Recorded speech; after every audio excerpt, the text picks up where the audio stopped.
আর এবার হাইকোর্টের দিকে নজর রাখবো। এসএসসি নিয়োগ বিধি চ্যালেঞ্জ করে মামলা, শুনানি শেষ, হাইকোর্টের রায়দান স্থগিত। সুপ্রিম কোর্টে 180টি পিটিশন দায়ের হয়েছে। কি বিধি অনুযায়ী নিয়োগ হবে?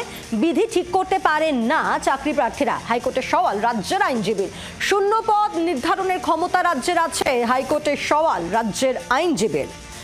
অর্ণবাংশু নিয়োগী রয়েছেন টেলিফোনের প্রতিনিধি। অর্ণবাংশু, ইতিমধ্যেই শুনানি শেষ হয়ে গিয়েছে, আপডেট কি হলো আজ? দেখো পায়েল, সেটা হচ্ছে শুনানি পর্ব শেষ হয়েছে। যেটা মূল বিষয় ছিল যে এই এসএসসি রুল চেঞ্জ করা, অর্থাৎ 10 নম্বর বাড়তি দেওয়া, এছাড়া বয়সের সময়সীমা ছাড় দেওয়া, সেই জায়গা দাঁড়িয়ে আজকে কিন্তু কলকাতা হাইকোর্টের রাজ্যের স্পষ্ট বক্তব্য যে সিদ্ধান্ত গ্রহণ করা হোক না কেন সেটা পড়ুয়াদের ভালোর জন্যই করা হয়ে থাকে। ফলে কমিশন যদি পড়ুয়াদের ভালোর জন্য 2025 সালে রুল বা বিধি চেঞ্জ করে তাহলে কিন্তু অবশ্যই তাদের ভালোর জন্য, এবং রুল চেঞ্জ করা কিন্তু কমিশনের হাতে বা এখতিয়ারের মধ্যেই পড়ে। তো এখানে কোনো প্রার্থীর কোনোভাবে ইন্টারফেয়ার করার ক্ষমতা নেই, এটাকে তাদের স্পষ্ট বক্তব্য ছিল। আমরা জানি ইতিমধ্যে কিন্তু সময়সীমা বাড়ানো হয়েছে ফর্ম ফিল আপের জন্য, কিন্তু যে টেকনিক্যাল পার্টটা রয়েছে 10 নম্বর বাড়তি দেওয়া, বয়সের ছাড় দেওয়া, সেটা নিয়ে কিন্তু মূল চ্যালেঞ্জ ছিল।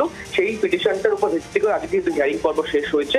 আশা করা যাচ্ছে চলতি সপ্তাহেই কিন্তু কলকাতা হাইকোর্ট এই মামলা নির্দেশিকা পাশ করতে পারে। ধন্যবাদ। বাংলার আওয়াজ, বাঙালির আবেগ, জি 24 ঘন্টা।